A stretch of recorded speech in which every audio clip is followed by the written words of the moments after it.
Hi everyone, Aiden here with etrailer. Today we're going to be taking a look at the Rhino-Rack ski and snowboard carrier for your roof. This is going to come in a variety of different sizes. This particular one is designed to work with 6 pairs of skis or 4 snowboards, and it's going to be one of their larger ones. So you can see we've got quite a bit loaded up there to show you how it all fit. Let's check it out. So no matter what size you end up going with, they're all going to work essentially the same way.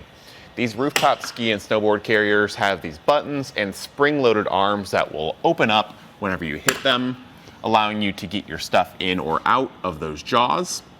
Inside, we've got these thick rubber pads, which for one are going to protect our gear from scratches or scuffs, but it also provides a significant amount of grip, keeping everything nice and still inside because they've got that grippy rubber on top of them.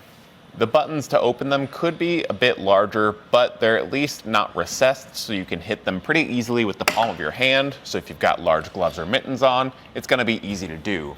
Comparing it to something like the Gravity, that one has pretty hard to hit buttons, and then something like the Yakima Fresh Track, which has even larger buttons.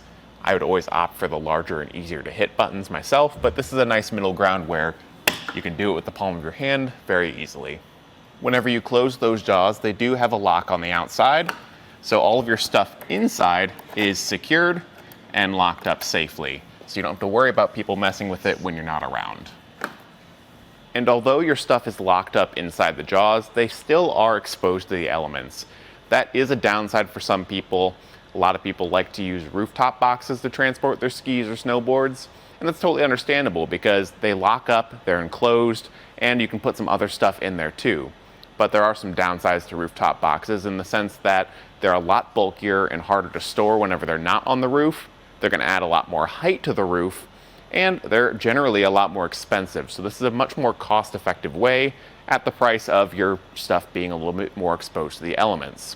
The other thing to consider here is that the attachment method here might not be the most secure. Other ski and snowboard carriers of this style might have additional lock cores around their clamps, whereas for here on the Rhino-Rack, they use a specially keyed Allen key that has a hole cut out in the center. That's going to make it so that no one can just come up with any sort of regular Allen key and undo the bolts on the clamps. But if anyone else has this tool or a similar Rhino-Rack roof rack tool, then they could undo it. So it's just not the most secure thing in the world, and it's a bit of a pain knowing that it's not a tool-free install. That being said, if you have a Rhino-Rack roof rack like we have here, it uses the exact same tool that probably came with your roof rack, and it makes the install process a lot easier. We'll touch on that a little bit later whenever we show that process, but that is something to keep in mind depending on the roof rack you have. Now, I did mention it's going to be designed to work with 6 pairs of skis or 4 snowboards.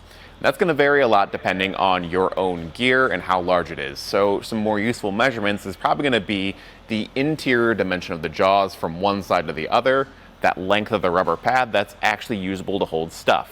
That's going to be 27 and 9/16 of an inch across. So if you're not sure about your own stuff, lay it out and see if it fits within that length. You can see for our snowboards, we've actually got them stacked on top of each other. One of them has a pair of bindings and one of them doesn't, and they're just facing opposite directions to help make it work. As far as the exterior length and how much this is going to take up on your roof rack, that's going to be 33.5 inches from one side to the other. So if you've got a smaller roof rack, or maybe you've got some other accessories up top and you're not sure if you have the space, that's going to let you know. Now, this is a larger capacity carrier. It can hold all that gear plus a weight capacity of 79 pounds, but being able to carry all that stuff, it does it by just extending the length, which for loading and unloading can make things a bit more difficult or easy depending on your vehicle. So for any sort of taller vehicle, what that's going to do for those inner spots is just extend everything much further in. So while these things are very easy for me to get out, as we start to get to those snowboards up top, I'm going to struggle to reach them because my vehicle's a little bit taller and the stuff is just further back. So if you don't want to open up your door and climb inside the door jamb to reach those spots, maybe look into getting 2 sets of smaller carriers, putting it on either side of the roof rack, or you can look into something like the Gravity that does do that already, or you can maybe look into a higher end ski and snowboard carrier like the Grip.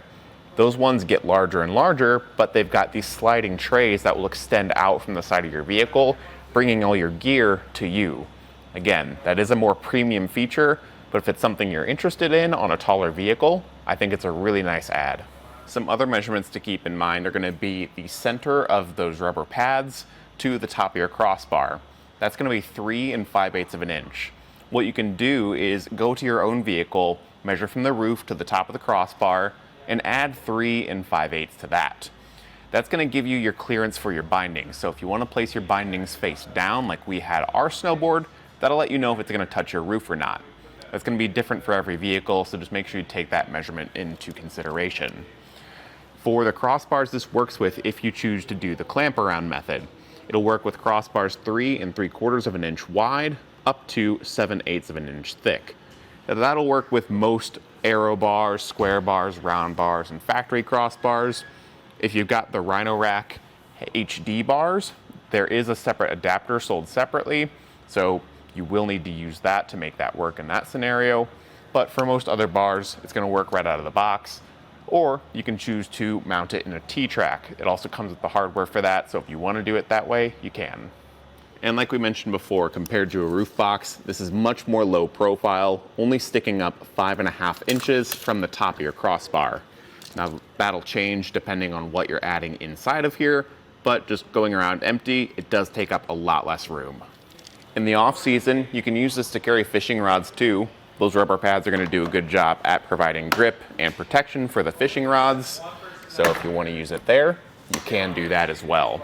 For that, this can hold quite a few fishing rods. They do make smaller carriers, so if you plan on primarily using it for fishing rods, you might consider one of the smaller sizes.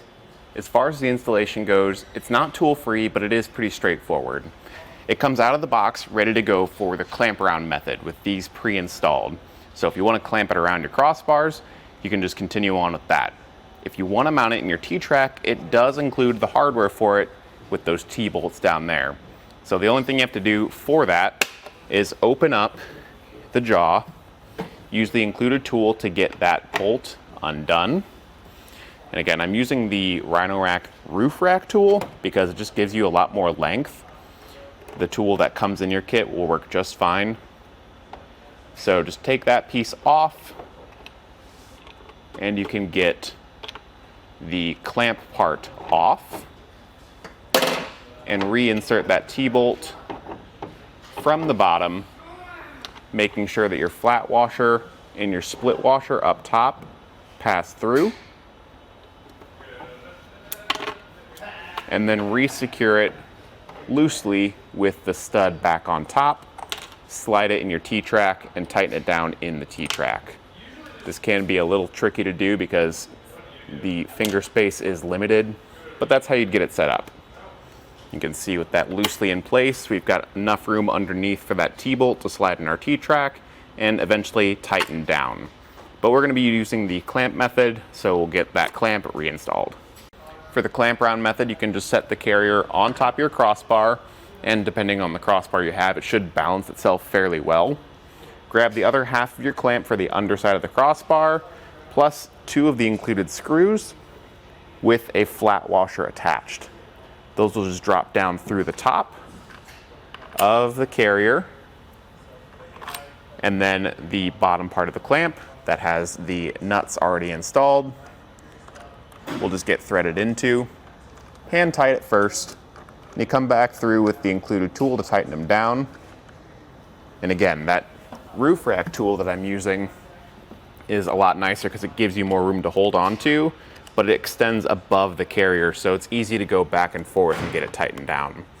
Just repeat that process for the other clamp and then for the other carrier. That's really all there is to it. As far as a good value option for a ski and snowboard carrier goes, I think it's pretty nice. The attachment hardware isn't my favorite because I don't like having to mess around with tools. I prefer something that's tool-free, like the Gravity. But on the flip side of that, this one I think is easier to use. It's got more room to work with on the inside. You've got a nicer button to open and close it. And then it also opens up a bit wider than some of the other options out there. So for general ease of use, once it's installed, it's installed. I want it to be easy to use day to day, and this one certainly is. So if you're looking for that good middle of the road option that's going to get you something that's functional, easy to use, and gets you a good amount of space, I think this is definitely the way to go. Thanks for watching.